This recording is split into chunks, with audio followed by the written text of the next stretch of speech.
그 사람이 너무 기가 참 막히다. 갑작스럽게 일어난 그런 재앙과 같은 일을 만나게 되면, 기가 막힌 일을 만나게 되면 가장 먼저 사람이 말문이 막힙니다. 말이 꺽 이렇게 막히게 되겠죠. 너무 충격스러운 일을 통해서 기가 컥 막히게 되면 사람은 아무 말을 하지 않습니다.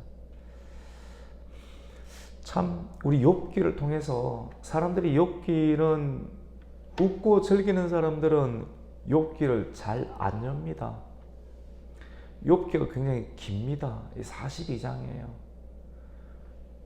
그 시편은 그래도 좀 어렵고 힘들 때 짧기 때문에 잠깐 이래 보면서 그 말씀 안에서 내가 이 고난과 또 터널과 같은 인생을 어떻게 풀어나갈지를 그 다윗의 시편 또 현자들의 그 시편들을 통해서 우리가 발견하고 또 힘을 얻기도 하는데, 욥기는 참 손을 대기가 어렵습니다. 그 상황, 일반인들이 손대기 참 어려운 본문이 욥기인 것 같아요. 근데 우리가 좀 다른 각도로 보았을 때 욥기는 어마어마한 작품입니다. 작품. 우리 인생이 어떻게 보면 아름다운 예술 작품이에요.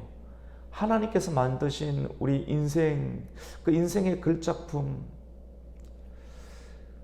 왜 그러냐면 이 42장 가운데 1장과 2장을 보면 이 산문체로 되어 있어요. 또 마지막 이 40장을 넘어가는 마지막 부분들도 보면 산문체로 되어 있습니다. 그 나머지 3장부터 중간에 일어나는 그 욥의 세 친구들과 욥의 대화들의 내용들은 운문체로 되어 있어요. 산문체로. 여러분 한번 생각해 보세요. 1장과 2장 갑작스럽게 하늘에서 천상회의를 통해서 결정난 그러한 일들을 통해서 이 세상 가운데 일이 떨어지게 됩니다. 우리가 마태복음을 보면 참새 한 마리가 떨어지는 것도 하나님의 뜻이, 하나님의 보좌로부터 결정나지 아니하는 일들이 없다는 것을 말씀을 하는데, 예수님이 그렇게 말씀하시니까 그렇구나라고 이야기했는데, 그런데 또 사도 바울을 통해서 그 예정하셨다는, 창세전에 예정하셨다는 그런 내용들을 사도 바울이 해석해 놓았던 그런 로마서와 에베소서를 통하여서 우리 인생 가운데 일어나는 모든 일들이 하나님의 계획 가운데 있구나, 섭리 가운데 있다는 것을 알게 되는데, 이 내용을 한 번 더 확정하게 되는, 칼빈이 그런 말을 했죠. 이 확정하게 되는, 예정하게 되는, 확정하게 되는 그런 내용들이 오늘 이 욥기를 통하여서, 욥기 1장 2장에 보면 하나님께서 천상의 회의를 통하여서 하나님의 천사장들, 수많은 천사들이지만 그 그룹들 가운데 이 사단도 원래는 타락하기 이전에 그 천사였지 않습니까? 천상의 회의를 나타나는 거 회의. 천상의 회의 가운데 두루 돌아다니는 그런 사단에게 내 종 욥을 보았느냐? 그는 정말로 하나님을 경외하고 정직하고 악에서 떠난 나의 종이다라고 하지만 그 말에 대해서 사단은 참소합니다.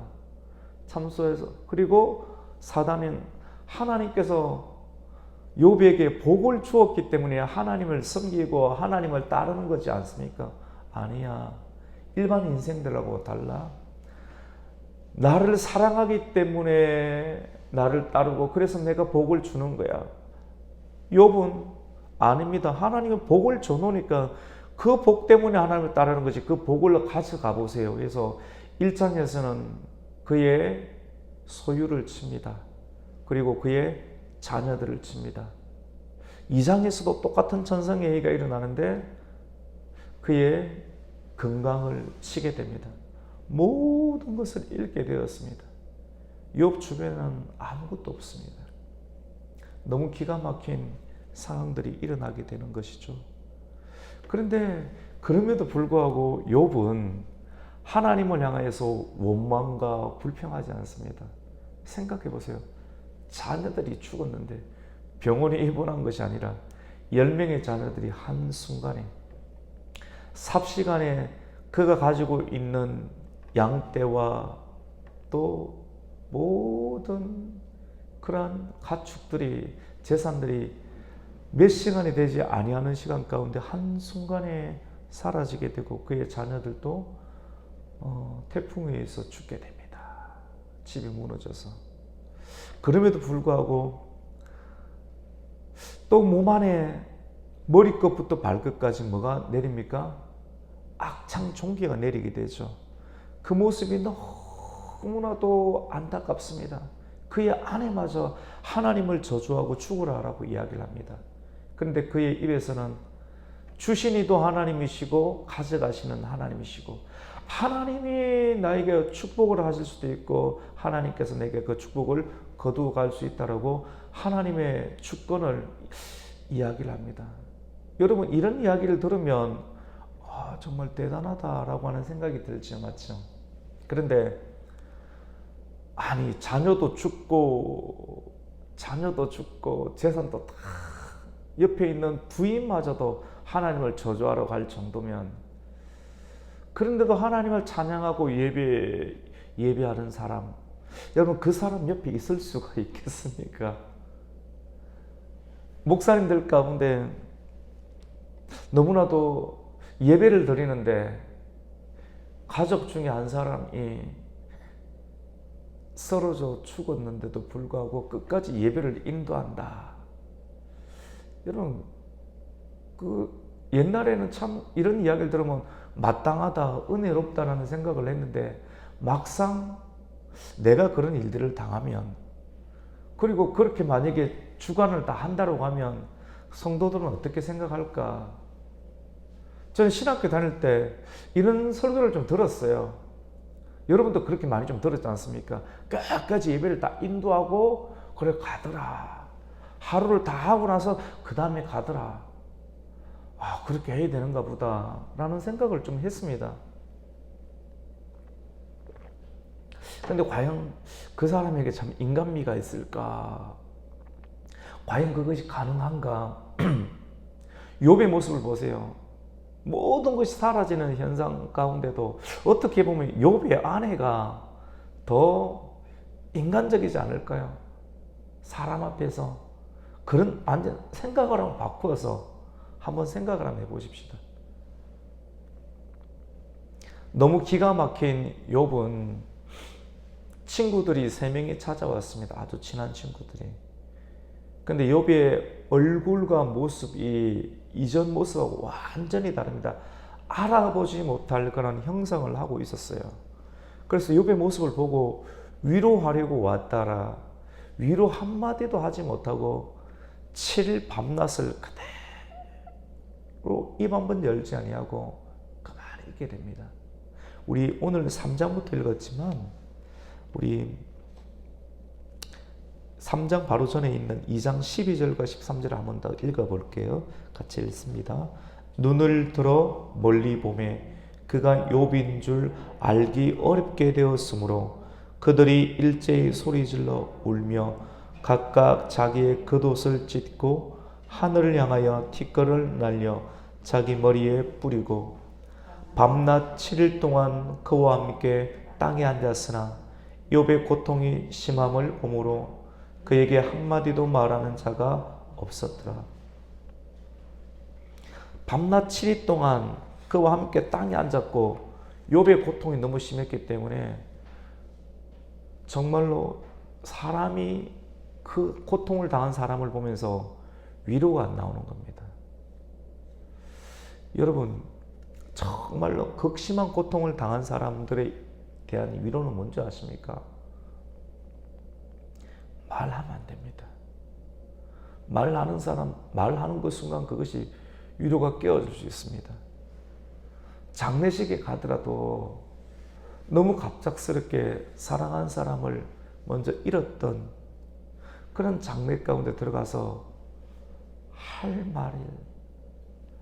말이 없을 때가 있습니다. 그 기막힌 상황 가운데 어떻게 하면 됩니까?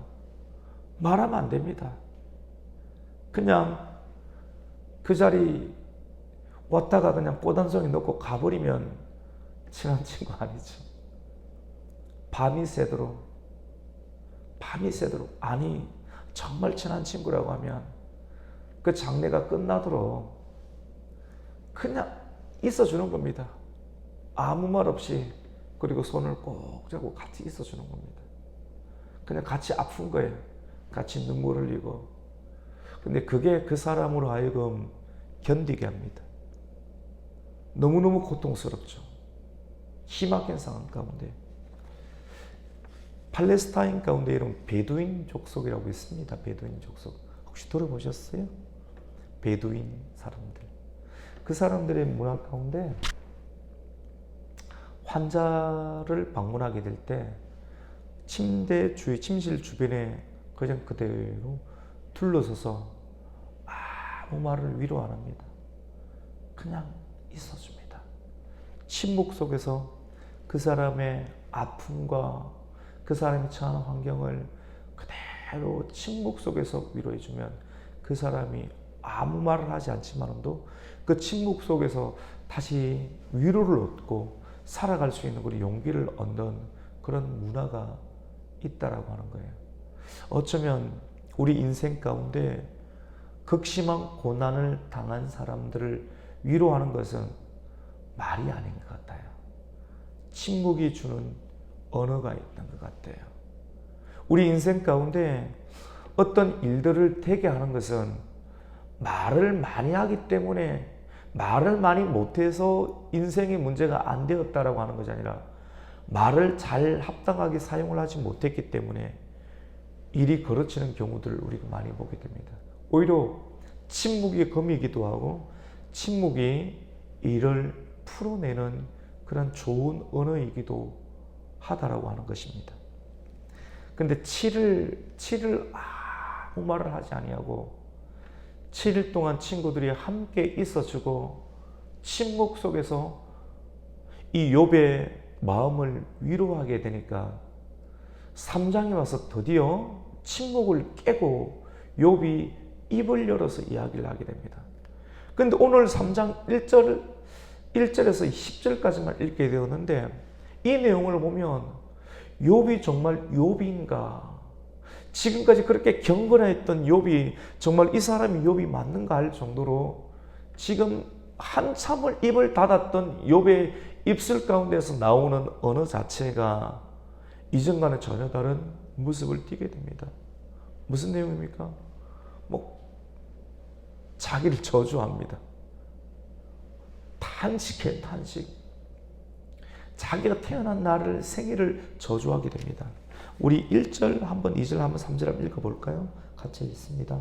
그 후에 욥이 입을 열어 자기의 생일을 저주하니라. 욥이 입을 열어 이르되 내가 난 날이 멸망하였더라면 사내 아이를 베었다 하던 그 밤도 그러하였더라면. 지금까지 입을 꼭 다물고 있다고 입을 열어서 하는 말이 자기가 태어난 날을 저주합니다. 내가 한 날이 멸망하였더라면, 내가 어머님에게서 태어난 그 날이 멸망의 날이었더라면 좋았을 것을. 그 날이 캄캄하였더라면, 하나님이 위해서 돌보지 않으셨더라면, 사단이 리오와 야단과 같은 그 사단이 이 밤을 주관하였더라면, 차라리 내가 태어나자마자 죽었더라면, 캄캄한 어둠에 사였더라면 좋았을 것을 자꾸 뭐뭐 하였더라면, 하매였더라면. 이전에 욥의 그 신앙은 어디 있습니까? 어제만 하더라도, 일주일 전만 하더라도 그의 아내가 하나님을 욕하고 죽으라고 했지 않았습니까? 9절 보세요. 2장 9절 보세요. 그의 아내가 그에게 이르되 당신이 그래도 자기의 온전함을 굳게 지키느냐? 하나님을 욕하고 죽으라. 욥이 얼마나 고통을 당했으면 아내가 그렇게 했겠습니까? 그런데 욥이 그 입에서 나오는 말을 한번 보세요. 우리 2장 10절 말씀도 한번 더 읽어보실까요? 같이 읽습니다. 그가 이르되 그대의 말이 한 어리석은 여자의 말 같도다. 우리가 하나님께 복을 받았은즉 화도 받지 아니하겠느냐 하고 이 모든 일에 욥이 입술로 범죄하지 아니하냐. 입술 범죄하지 않았어요. 야, 이런 사람이 신앙인이지. 이런 사람이 경건한 사람이지. 이 정말 동방의 의인이 맞지. 근데 3장에 와서 내 나를 저주하고 생애를 저주하고 어머님이 나를 안 낳았으면 좋았을 것을, 그 밤에 새벽별들이 어두웠더라면, 그 밤에 광명을 발할지라도 얻지 못하였더라면, 동이 트지 않았더라면, 이렇게 고백을 하고 있습니다. 여러분, 이게 어떻게 된 건가요? 인생이 아름다운 것 있지 않습니까? 산문체로 시작을 하다 지금 운문체로 이제 3장부터 나오는데, 이게 아름다운 거예요, 사실은. 인생의 아름다움은 항상 그 사람이 송아지처럼 웃고만 있는 것이 아름다운 것이 아닙니다. 때로는 울기도 울고, 사랑 같은 거예요. 울기도 울고, 웃을 때 웃을 줄 알고, 눈물 흘리고. 저는 이 내용을 보면서 사실은 이게 탄식이거든요, 탄식. 오늘 제목을 저는 뭐라고 한번 정해볼까? 제목을 이렇게 정했습니다. 참다, 참다, 탄식하다. 사람이 참고 참다가 쏟아져 나오는데 막 홍수처럼 쏟아져 나옵니다. 며칠 전에 이비인후과를 간 적이 있습니다. 이비인후과 이전에 자주 다니던 이비인후과에서 그 집사님이 알죠. 또 아주 권위자이기도 하고. 근데 목이 좀 아프다 그러니까 제가 자주 기침을 이렇게 하니까 이렇게 헛기침을 많이 하니까 목을 자주 사용하잖아요. 이렇게. 그래서 이거 좀 고쳐야 될 것 같아서 한번 가보니까 입 안에다가, 혀 안에다가 위내시경처럼 집어넣더라고요. 그러니까 그래도 저는 목사니까 채통을 지키려고 뭐라도 들어오더라도 나는 그래도 품격을 지키리라. 근데 길더라고요. 뭔가 이야기를 하는데 느낌이 이 좀 안 좋은 거예요. 근데 조금은 그렇습니다. 잘 참으셔야 됩니다. 잘 참아야지.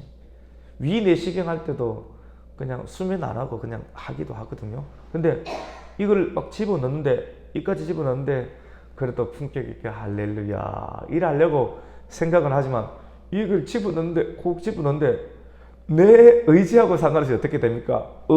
이렇게 나오지 않습니까?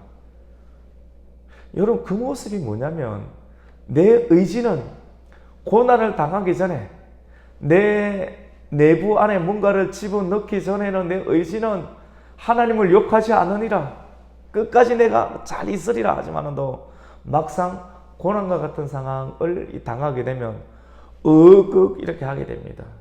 그리고 눈물과 소리를 막 내게 됩니다. 그러면서 의사 선생님이 하시는 말씀이 뭔지 아십니까? 목사님, 의지하고 상관없지 하면서 그 눈물을 찌끌하면서 그러네요 이렇게 할 때가 있었습니다. 무슨 말입니까? 인간은 하나님 앞에서, 하나님은 무한하시지만 인간은 하나님 앞에서는 유한합니다. 인간의 아름다움은 우는 거예요. 어쩌면 탄식이 나오는 것, 인간다움의 면모를 지키는 것, 원망도 나오고. 오늘 설교를 좀 잘 들어보셔야 됩니다. 원망하라는 거 아니에요. 원망도 나오고 탄식도 나오고. 하나님 어찌 이럴 수 있습니까? 나에게 고통을 주는 사람들을 눈을 빼십시오. 그 입술에 있는 이빨을 뽑으십시오. 다윗의 기도 한번 보셨습니까? 10수년 동안 그렇게 정결하던 다윗의 그런 탄식시를 한번 보셨습니까? 저들의 이빨을 뽑아내십시오. 여러분, 인간답지 않습니까? 하나님은 그를 정직하다라고 이야기를 합니다. 오늘 이 시편을 통하여서 인생의 가장 아름다운 문학이라 보이는 이러한 욥기, 처음과 나중은 산문체로 되어 있습니다. 맨정신입니다. 하나님을 막 경외하고 맨 마지막에는 하나님 회개하는 3분째로 되어 있지만 나머지 안에 있는 인생의 많은 시간들, 욥은 길어요. 욥의 고난은 깁니다. 하나님께서 허락하시는 인생의 고난의 기간들은 길고 처절합니다. 우리 인생의 많은 부분들은 웃을 수 있는 시간들보다는 고민하고 염려하고 탄식할 때가 많습니다.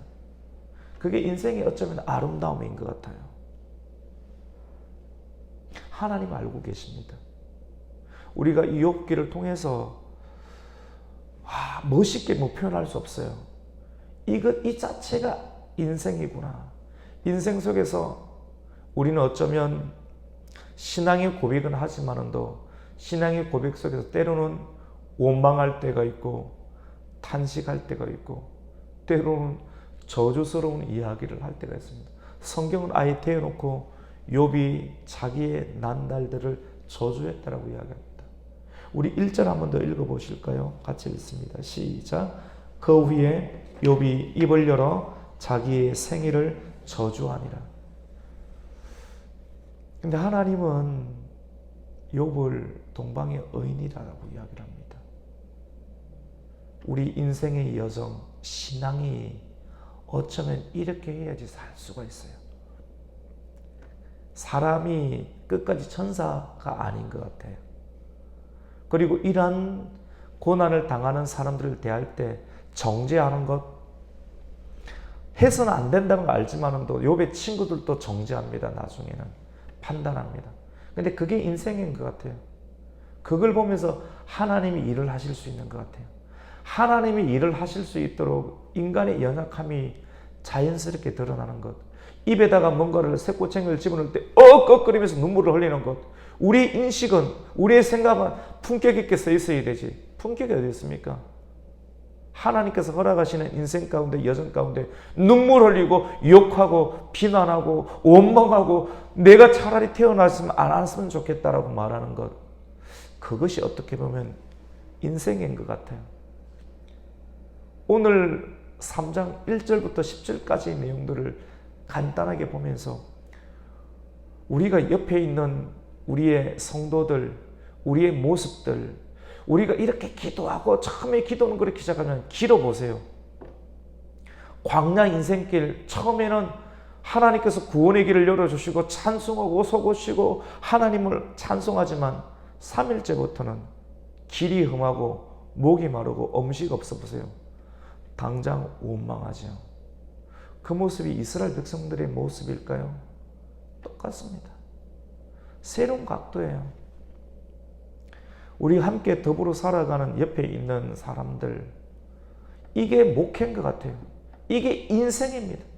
우리가 한 사람 한 사람을 대할 때 너무 이상하게 대해도 안 됩니다.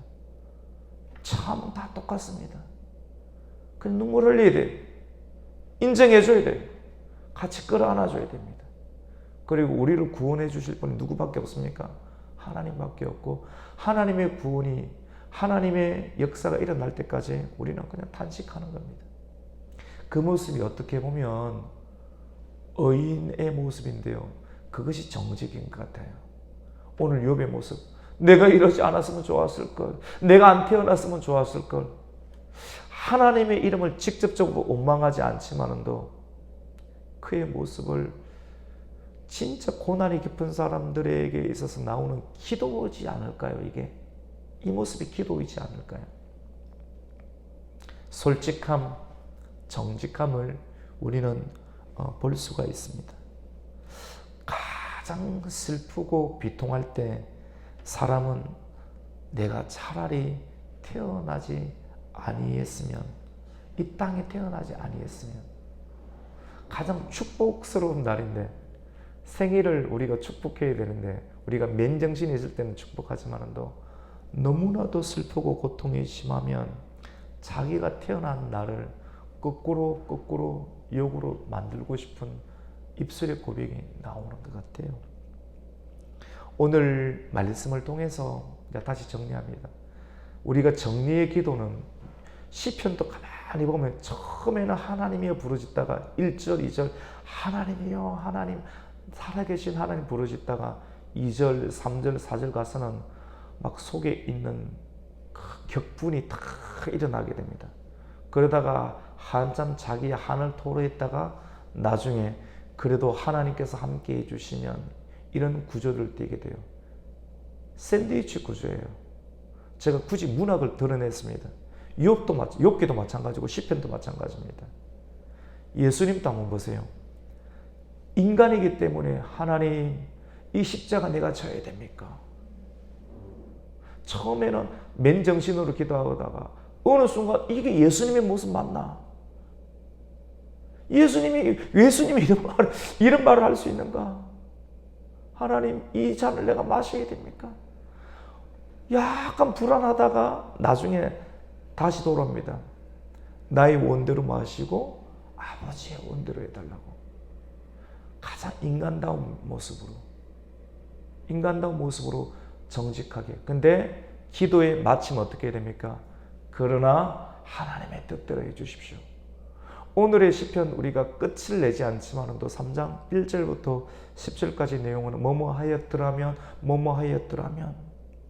하지만 오늘 이 10절까지의 내용을 통해서 우리가 다시 마무리한다라고 하면 우리가 기도를 할 때, 고통이 심할 때, 참고 기도할 때, 도저히 참기가 어려울 때 여러분 단식하세요. 괜찮습니다. 하나님이 알아주십니다. 그리고 사람들이 후대에 경건한 사람들이 그 시를 분류할 때도 단식의 시다라고 구분해주고 또 분류해주고 감싸주시는 하나님의 승리의 은혜가 있을 겁니다. 고통당하는 사람 아무도 몰랐습니다. 누가 알아줍니까? 하나님만. 여러분 한 사람 누군가는 비난합니다. 아내도 몰라주고 남편도 몰라주는. 근데 누가 알아줍니까? 하나님이 알아줍니다. 괜찮다고 말해주십니다. 정직하게 혹 우리 안에 슬픔과 아픔이 있다고 하면 그것 누군가는 비난하지만 하나님은 알아주시기 때문에 단식하시고 또 하나님의 뜻이 이루어진다라고 마지막에 산문체로서 기도할 때 하나님은 여러분의 인생을 아름답다, 의인이다라고 말해 주실 것입니다. 오늘 말씀을 통해서 침묵이 주는 위로, 그리고 오랜 침묵을 깨고 우리가 고백하고 단식할 때 그것도 하나님은 봐주신다라고 하는 우리의 한계, 사람을 지으시는 한계, 그리고 천상의 세계 가운데 이루어지는 하나님의 뜻을 우리가 다시금 생각하면서 오늘 새벽을 하나님께 드렸으면 좋겠습니다. 기도하겠습니다. 하나님 감사를 드립니다.